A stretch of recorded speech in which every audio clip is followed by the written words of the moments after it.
Hi guys, इस tutorial में हम लोग देखने वाले हैं इंटरनल स्टाइल शीट के बारे में। हम लोगों ने एक्सटर्नल स्टाइल शीट पिछले वीडियो में देखा है, उसको लिंक करना भी सीखा है। अभी हम लोग इंटरनल स्टाइल शीट के बारे में देखेंगे। Internal style sheet is a set of style that is created as a part of HTML document.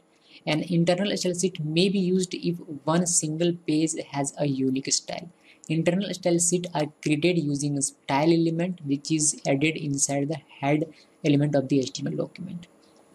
Internal style sheet नाम से ही पता चलता है कि ये इंटरनल होगा, क्योंकि इस इंटरनल स्टाइल शीट के लिए हमें कोई सेपरेट फाइल क्रिएट करने की आवश्यकता नहीं पड़ती है, बल्कि हम लोगों ने जो वेब पेज का कोड लिखा हुआ है यानी कि एचटीएमएल का कोड लिखा हुआ है उसी में हम लोग इंटरनल स्टाइल शीट लिखते हैं, यानी कि सीएसएस का कोड उसी में लिखते हैं।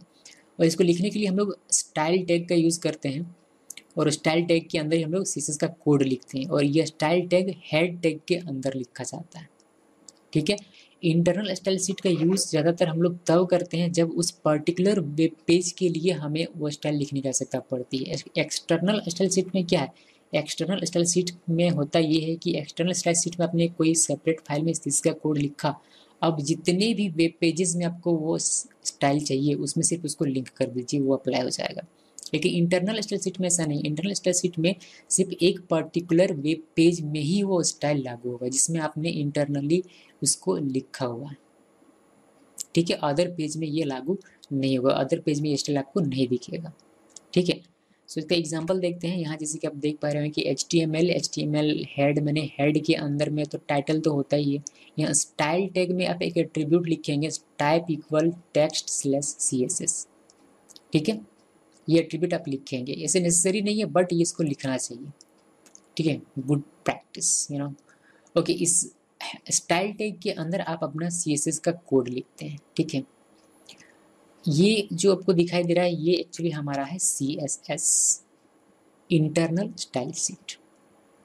ओके, यहाँ पी में जो आपने प्रॉपर्टीज डिफाइन किया ये पी टैग में अप्लाई होगा, और H1 में जो आप लोगों ने प्रॉपर्टी डिफाइन किया वो H1 में जाकर अप्लाई होगा। चलिए इसका एग्जांपल देखते हैं। और याद रखिएगा कि इंटरनल स्टाइल शीट आप यहाँ इस तरीके से डिफाइन करते हैं, लिखते हैं। ठीक है, यानी कि वेब पेज के अंदर में ही।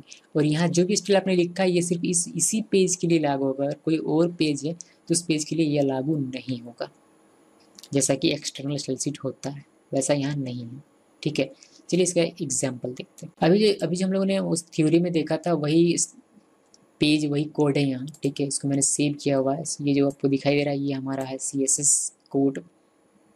ओके, इसको चलिए रन करते हैं। जो भी पी होगा वो आपको रेड कलर में दिखाई देगा, जैसे कि ये आपको रेड कलर में दिखाई देगा, ये रेड कलर में दिखाई देगा। और इन दोनों का फॉन्ट साइज होगा 24। और H1 जो होगा यहाँ, जैसे कि ये H1 है तो ये H1 आपको दिखाई देगा ब्लू कलर में, और इसका फॉन्ट साइज 6 EM। ओके, ये पॉइंट करता है, ये सिलेक्टर है, ये पॉइंट करता है कि आपको ये जो प्रॉपर्टीज़ हैं अप्लाई करने हैं पी में, यानी कि इसमें और इसमें, इस टैग में। ठीक है, और ये सिलेक्टर इंडिकेट कर रहा है कि आपको ये सारे प्रॉपर्टीज़ जो हैं अप्लाई करने हैं इस H1 में। ठीक है, सो कोई भी HTML टैग आप सिलेक्टर के तौर पर यहाँ यूज़ कर सकते हैं। ठीक है, तो चलिए इसको रन करते हैं और देखते हैं कि ये हमारा इंटरनल स्टाइल शीट वर्क करता है या नहीं। सब इसको लॉन्च कर रहे हैं। यहाँ आप देख पा रहे हैं कि ये स्टाइल यहाँ वर्क कर रहा है। सो इस तरीके से आप इंटरनल स्टाइल शीट लिखते हैं अपने HTML डॉक्यूमेंट में।